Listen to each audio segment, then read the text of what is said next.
Poor Fernando. He's caught the eye of the local monster girls in the kingdom. But, alas for the monster girls, Fernando only has eyes for his wife, Mia. However, seeing as Fernando seems to be the only male in the kingdom, these attention-starved monsters aren't going to be denied their pound of flesh. Before you can say suffering succotash, Fernando has been kidnapped for a permanent round of pass-around. Poor Fernando. Also, welcome to Wife Quest. So, what's a beleaguered wife to do? Well, if you're Mia, you're going to grab the biggest sword you can find, hunt down each and every one of those monster girls, and violently punish them for laying their grubby hands on her husband. Hell hath no fury like a woman whose husband has been pleasure-napped. So, if you haven't figured it out already, Wife Quest is a naughty action platformer that has you chasing your kidnapped husband all over the kingdom. From lush forests to fiery volcanoes, you're going to have to platform and fight your way to rescuing Fernando from his dastardly predicament of unwanted sexual attraction. You'll tackle multiple busty boss fights, only to discover that, sorry Mia, your Fernando is in another castle. Now, Wife Quest's narrative is, of course, played for laughs. The story flow is incredibly simple.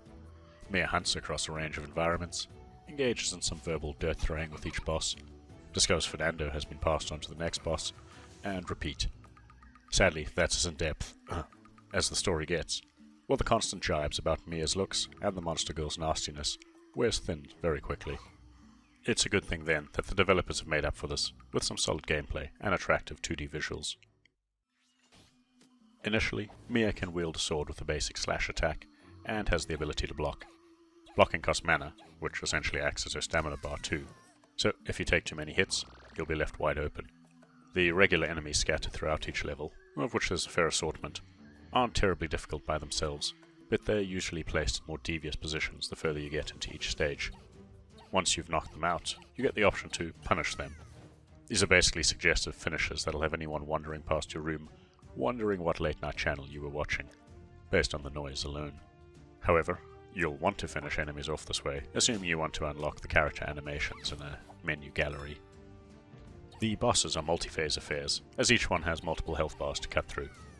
Do enough damage, and you'll trigger the second phase, which usually involves the stage changing up as well. You'll need quick reflexes, pattern recognition, and some decent platforming skills to beat them. Once done, you get to punish them far more harshly, and gain yourself a new ability. As an example, Mia rips the wings off the first bat boss, and uses them to glide around the subsequent levels.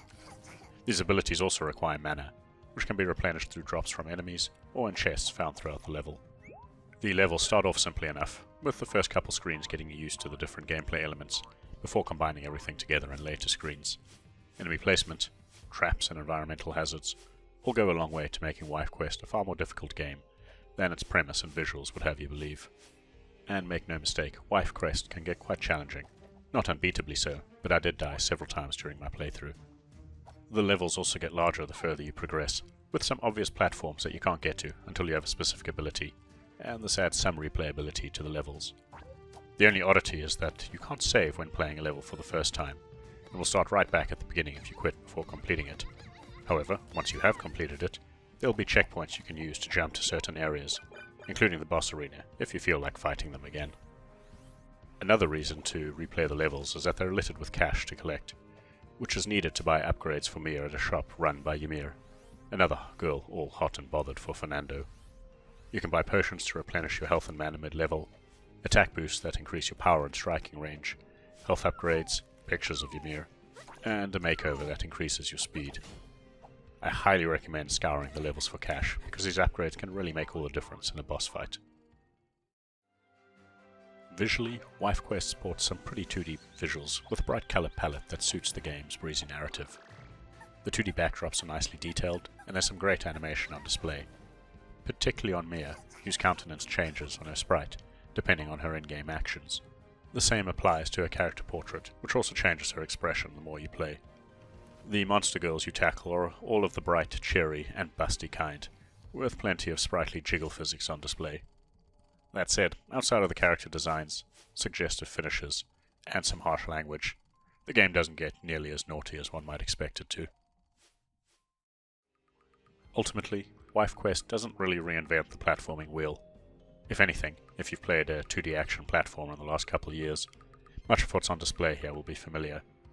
The supposedly naughty nature of the game which is what most likely will get your attention, is more repetitive than titillating. However, the challenging gameplay and overall light-hearted, breezy nature of the game still make it worth a look in what has become an overcrowded genre.